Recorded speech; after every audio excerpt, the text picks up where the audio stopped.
something curious about this broadcast. Audition libre.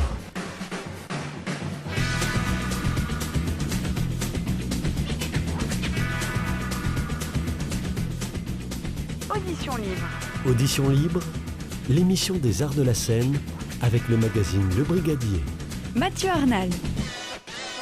Bonjour à tous et à toutes et bienvenue à Audition Libre, votre rendez-vous hebdomadaire radio consacré aux arts de la scène, la dernière de l'année civile, et oui, la dernière de l'année 2019, sans Bénédicte Soula qui n'a pu malheureusement se joindre à nous aujourd'hui pour cause de bouclage du numéro de janvier-février du Brigadier. On l'embrasse bien évidemment. Mais à mes côtés pour cette 95e émission déjà, Anna Van Ryn, désormais Miss Coup de Cœur. Bonjour Anna. Oui, bonjour à tous. Alors vous étiez, je crois, cette semaine du côté du théâtre Sorano. C'est ça, pour un duo assez burlesque et assez rigolo quand même. Très bien. Et place évidemment maintenant à notre invité de cette semaine. Alors... c'est une comédienne et metteuse en scène qui nous vient de Bruxelles, mais elle n'a pas l'accent belge, non, pas du tout. Hein. Elle est française, mais elle vit à Bruxelles. Mais là-bas, elle a suivi notamment la formation en mise en scène de l'INSAS. L'INSAS, c'est l'Institut National Supérieur des Arts du Spectacle. Alors, on ne va pas égrener tout son CV parce que ça serait un petit peu long, mais quand même, on lui doit After After, une histoire rêvée du capitalisme. Adaptation plus ou moins libre d'écrits divers, ça va de Francis Scott Fitzgerald à Welbeck en passant par Bret Easton Ellis entre autres, avant de monter L'Amant d'Harold Pinter, puis Elisabeth II de Thomas Bernard, avec entre autres un certain Denis Lavant que nous avions reçu ici même il y a un an. Oui. Rien que ça, non. On s'en souvient, c'est un phénomène. Voilà, tout à fait. Et en tant que comédienne, on l'a vu notamment dans Oedipe à colonne de Sophocle, sur une mise en scène de Vincent Sornaga, et dans Bérénice, sur une autre mise en scène, celle-là signée Philippe Sireuil. Et là, elle reprend sa casquette de metteuse en scène avec Othello de Shakespeare, qui se joue durant toute cette semaine au Théâtre de la Cité. Bonjour Aurore Fattier. Bonjour. Bonjour et merci d'avoir accepté notre invitation. Alors justement, ce fameux Othello, nous allons justement l'évoquer. Et comme nous brûlons d'en savoir davantage, sans plus tarder, Aurore, vous comparaissez en audition libre. Oula. Audition libre, interview, Mathieu Arnal. Oui, ça impressionne comme ça, mais c'est pas méchant. Alors, Aurore Fattier, j'ai lu que vous n'étiez pas d'emblée attirée par les pièces historiques de Shakespeare. Alors, pourquoi ? Et comment vous est venu le désir de mettre en scène Othello ? D'abord, peut-être rappeler à nos auditrices et à nos auditeurs l'intrigue d'Othello, et ensuite, pourquoi ce choix-là ? Alors, oui, Othello, c'est la pièce la plus domestique, je dirais, une des pièces les plus domestiques de Shakespeare. Antoine Vitesse disait que c'était une pièce de chambre. Ce qui m'a attirée, c'est que les problématiques des personnages et l'histoire me semblaient extrêmement proches de nous, extrêmement contemporains. Puisque donc je rappelle un petit peu le pitch, c'est l'histoire d'un étranger qui fait carrière grosso modo dans une cité très puissante qui est la ville de Venise. La République de Venise, oui. Qui parvient à devenir général d'armée, qui se marie en secret avec la fille d'un des plus riches sénateurs de la ville, etc. Donc qui est vraiment, pour un étranger, arrivé au max de ce qu'on peut faire dans la cité qu'il a conquise, et qui va être progressivement désarmé, qui va perdre toute sa confiance en lui grâce aux arguments fallacieux et racistes notamment de son... Parce que ce Othello, rappelons-le, il est noir, c'est un mort. Voilà, c'est un étranger, donc un mort, on ne sait pas très bien ce que ça signifie, il est noir, on pense aussi que c'était des habitants de Mauritanie, les habitants de la péninsule arabe, etc. Donc c'est pas très clair sur l'origine précise géographique, mais en tout cas il est clair que c'est une figure d'étranger qui s'intègre dans une cité et qui en est progressivement destitué jusqu'à être conduit à la folie par celui qui croit être son ami et son conseiller, le fameux très méchant Iago. Voilà. Donc cette histoire évidemment aussi de féminicide, puisque c'est l'histoire d'une femme qui est tuée, me semblait dans les pièces de Shakespeare. Parce que Othello donc tue Desdemone à la fin. Bon, voilà. je révèle un petit peu Oui. Je suis un petit peu en train de spoiler la fin, mais je pense que tout le monde connaît un petit peu, donc c'est pas très grave. Oui. Mais oui, donc voilà, c'est une histoire extrêmement moderne, à la fois sur les conséquences que l'amour peut avoir, l'amour fou, puisqu'elle est prête à mourir tellement elle l'aime. Ouais. Donc c'est quand même très problématique, y compris aussi sur la représentation de la femme, etc. Mais moi, j'ai voulu vraiment garder la pièce telle qu'elle était écrite pour simplement que les gens soient un petit peu réveillés en face de la situation. Et donc voilà, à la fois la problématique de l'étranger qui s'intègre dans la cité, la problématique de la femme. Je trouvais que c'était une pièce extrêmement contemporaine qui nous regardait vraiment. Donc voilà pourquoi j'ai eu envie de la monter. Et je crois qu'à l'époque, vous avez été interpellé par la polémique soulevée par la distribution du metteur en scène Luc Bondy. Tout à fait. Vous pouvez justement nous rappeler un petit peu cette polémique-là? Oui, donc en fait, Luc Bondy avait prévu de monter la pièce avec, je pense que c'était Denis Podalides ou je ne sais plus très bien qui, mais en tout cas avec un acteur blanc. Et il y avait eu un tollé pas possible dans le monde de la culture en disant « Mais mon Dieu, comment c'est possible? Comment on peut faire jouer ce rôle à un acteur blanc, etc. » alors qu'il y a si peu de rôles pour les acteurs noirs. Donc il y a eu toute une espèce de polémique. C'était aussi le début du moment où on a commencé à créer des classes spéciales d'intégration, de préparation au conservatoire, etc. pour les jeunes issus de l'immigration ou des banlieues, etc. Donc c'était vraiment, ça correspond à une époque de prise de conscience du fait que nos scènes sont blanches.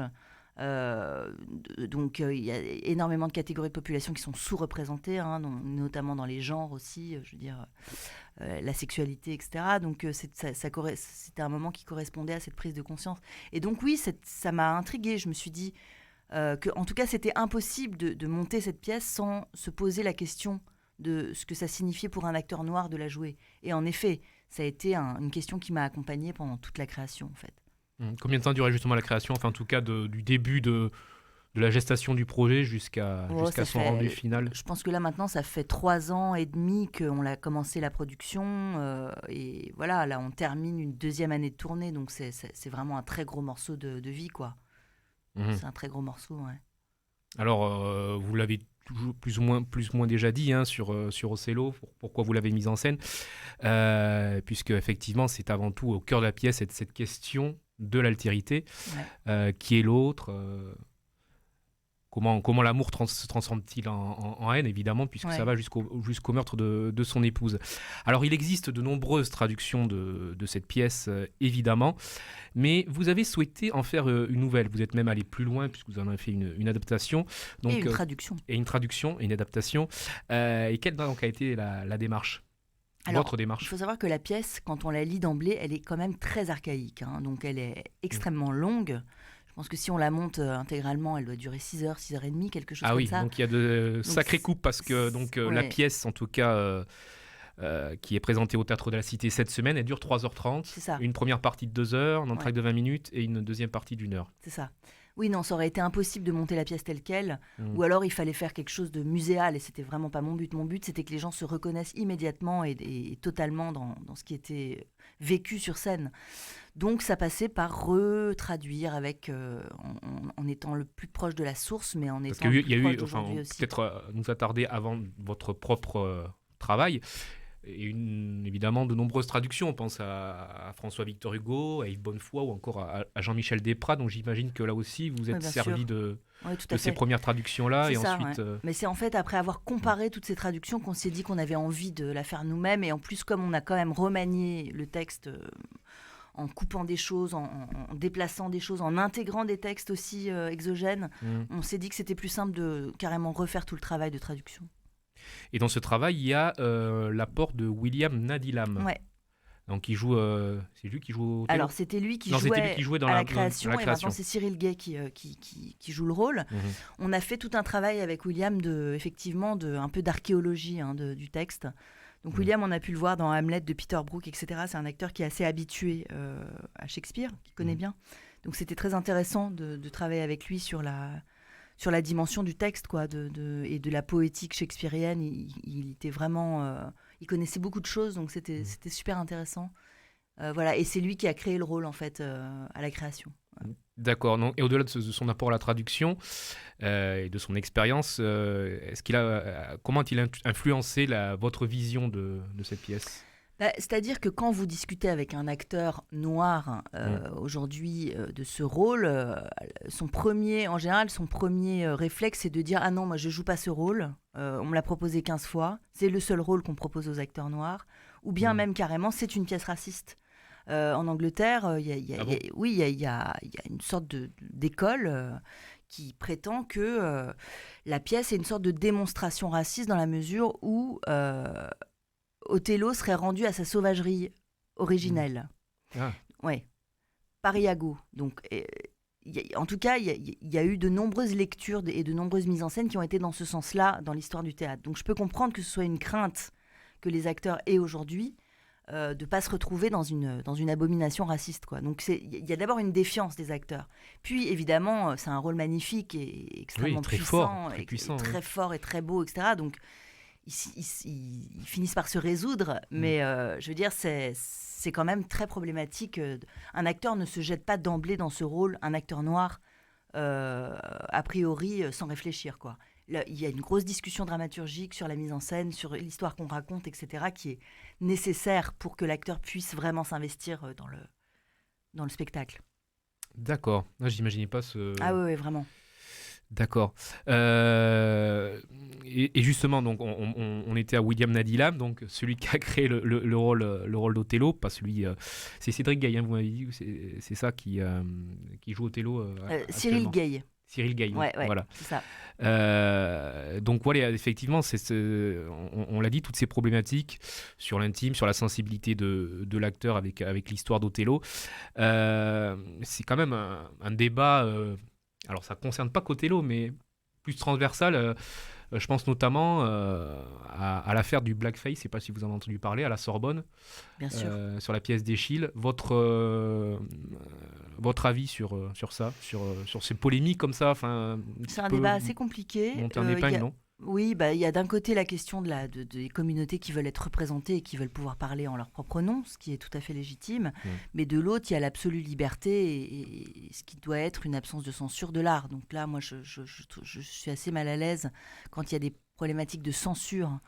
Ensuite, oui, on ne peut plus représenter les gens comme on le faisait dans la naïveté dans laquelle on était autrefois, ça c'est clair. Donc il faut que les gens se remettent en question et s'interrogent un peu. Mais moi, ce qui me semble primordial de toute façon, c'est que les minorités, entre guillemets, aient accès aux moyens de production et qu'elles puissent avoir l'opportunité de raconter leurs histoires, d'où elles viennent, etc. Et qu'on multiplie le type d'histoires qui sont portées sur nos plateaux, parce qu'effectivement, on est dans une culture essentiellement blanche et du côté des vainqueurs, entre guillemets. Donc, il y a un moment donné où les choses doivent se rééquilibrer, c'est certain. Maintenant, la censure morale et la violence qui s'est exercée dans ce qui s'est passé à la Sorbonne, je la récuse complètement et je suis absolument pas d'accord. Alors justement, vous avez dit tout à l'heure que vous avez ajouté des textes dans cette adaptation d'Othello, donc on va y venir. Pourquoi avoir ajouté ces textes-là ? Vous avez dit effectivement que la pièce originelle durait plus de 6 heures et que c'était assez archaïque, donc... Ouais.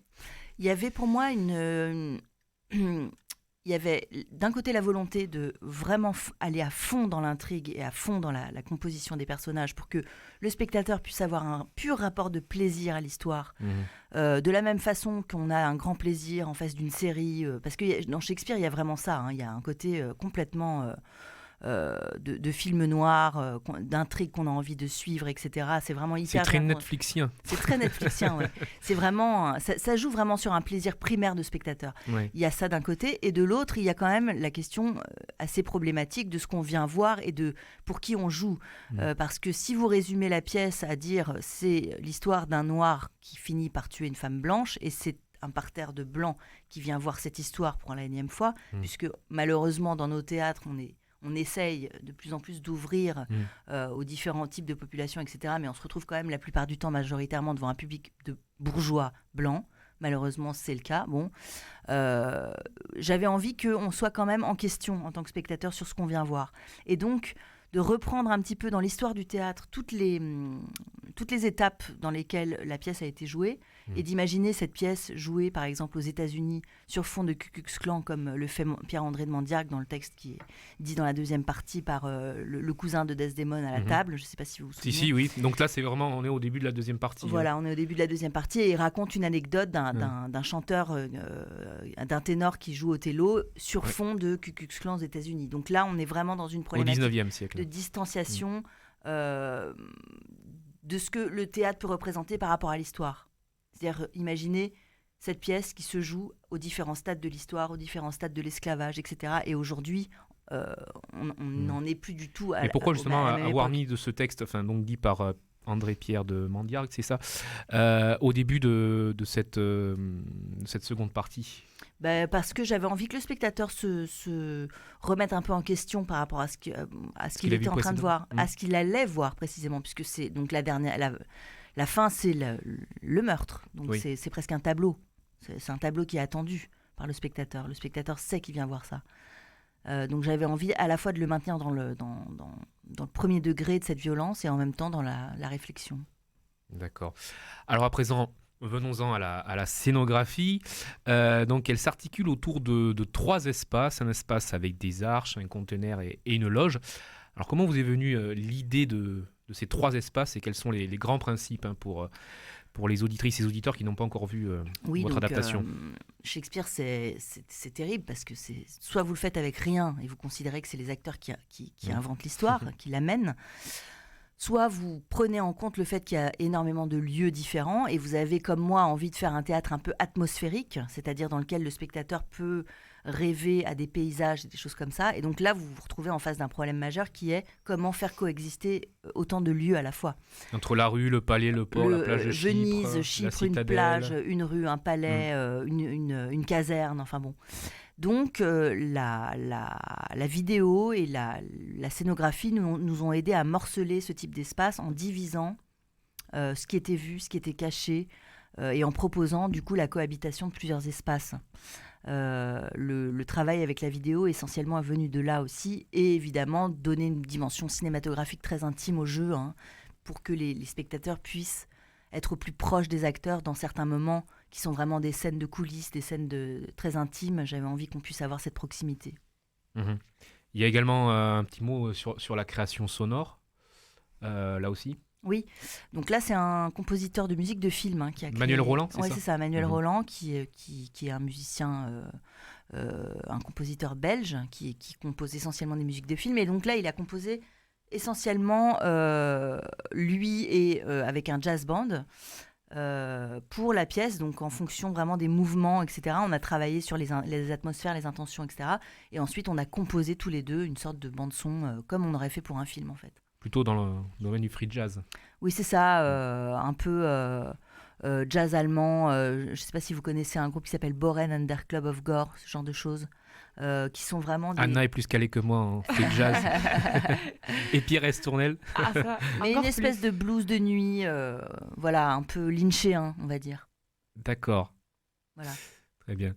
Un mot évidemment sur la distribution, parce qu'il y a de nombreux acteurs, nombreux comédiens, et notamment sur l'incontournable tandem Othello-Iago. C'est un drôle de... Enfin, Iago, c'est évidemment le fourbe Iago. Ouais, c'est un rôle hallucinant. C'est le rôle pilier de la pièce. C'est une sorte de démonstration, un peu comme dans Richard III, que le fils de pute finit toujours par avoir l'amour du spectateur. Le spectateur l'aime. Donc c'est assez terrible. Je pense que Shakespeare essaie de dire, regardez, c'est quand même inquiétant. Il est fourbe, mais il est drôle. Enfin, il est fourbe, dans d'autres adaptations, il est peut-être un peu moins, je pense, à l'adaptation qu'en avait fait Thomas Ostermeyer, qui était plus puissant, plus... radical, plus froid. Non, nous on voulait qu'il soit sympathique parce que souvent les conseillers, les mauvais conseillers ont un aspect assez sympathique. Ils ont le visage de l'amitié, le visage de la sympathie, mais en réalité ils sont terribles. On l'a dit, Othello, Iago, mais également Desdemone, Bianca. Ouais. Donc beaucoup de jeunes acteurs qui sortent des écoles en Belgique, des conservatoires, de l'INSAS, etc. C'était important pour moi de travailler avec eux.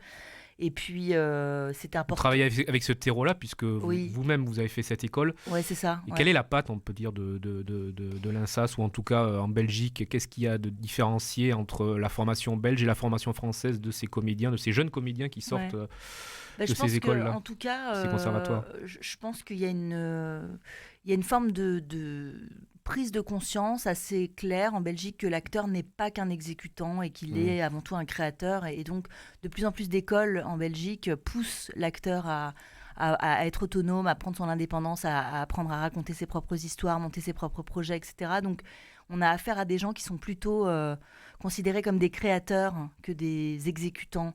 Et ça, je pense que je suis pas sûre qu'on développe exactement la même chose dans les écoles, surtout les conservatoires en France. Maintenant, peut-être que c'est en train de un petit peu se normaliser, oui. Mais en tout cas, bon, moi, pour avoir fait les écoles en Belgique et pour être prof aussi, je constate que c'est quand même la tendance, quoi.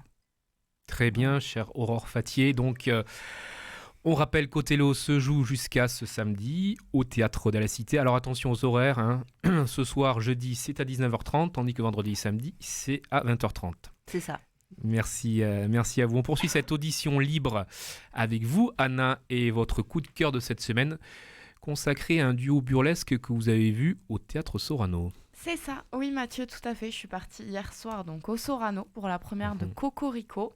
Cocorico. Un spectacle qui d'ailleurs m'a fait. Il y a un coq dedans, bien rire.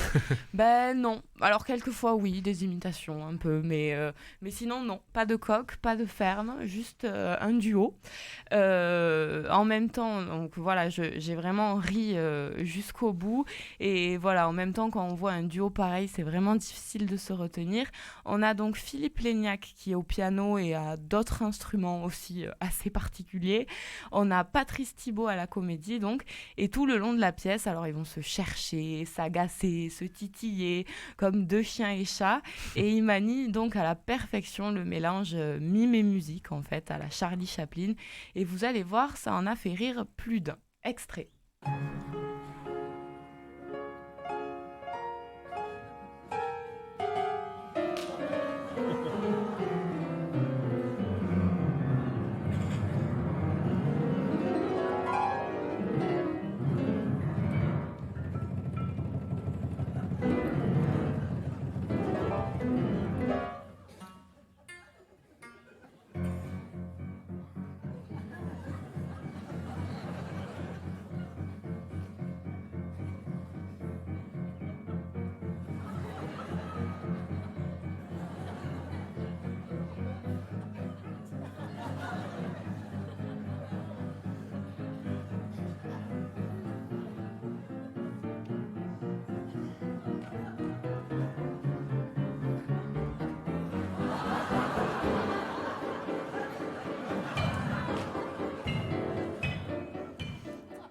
Donc voilà, comme vous avez pu l'entendre, ça déborde d'énergie dans la salle, tout autour de moi, tout le monde rigolait.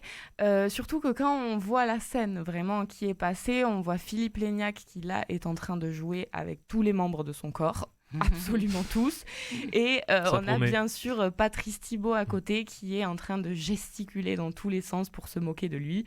Et donc à travers toute cette comédie, quand même, on s'y retrouve un peu, bien sûr. Et c'est justement ce qu'a voulu Patrice Thibault qui s'est inspiré de notre quotidien. Au final, il nous explique. C'est un peu tous les travers humains qu'on retrouve chez l'homme, voilà. Et puis on passe par toutes les émotions, et puis par tout le caractère humain, l'amour, la haine, l'envie, la répulsion, l'amitié, l'aigreur, la jalousie. Voilà, tout ça est un peu mis à mal, et puis peut-être qu'on sort de là en se disant, bon, ben on va essayer d'être plus gentil, et puis de faire le bien autour de soi, et puis surtout de rigoler, quoi.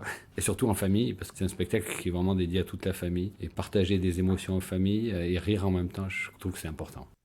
Donc Cocorico, c'est une pièce qui pousse à profiter au maximum de la vie et à ne pas trop se prendre au sérieux. Par contre, on a une petite mauvaise nouvelle, c'est qu'il joue seulement ce soir, jeudi, pour la dernière. Et en plus, c'est presque complet, alors si vous voulez y aller, dépêchez-vous, c'est au Sorano et c'est à 20h. Très bien, merci Anna.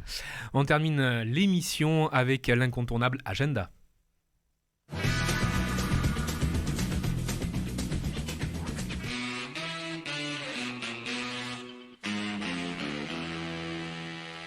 Et oui, parce qu'il y en a pas mal des spectacles en cette fin d'année à Toulouse. Alors un agenda, une fois n'est pas coutume, fait à 4 mains. Alors je commence par vous parler de la chute de la maison qui se joue jusqu'à samedi au théâtre Garonne à 20h.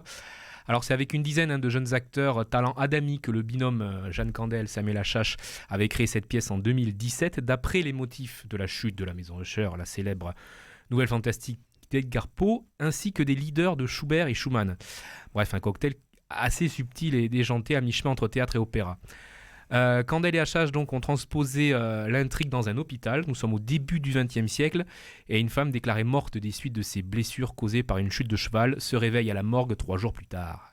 Le personnel médical, hésitant entre l'erreur qu'ils auraient pu commettre et le miracle, décide de la garder en observation et de lui jouer le royaume des morts.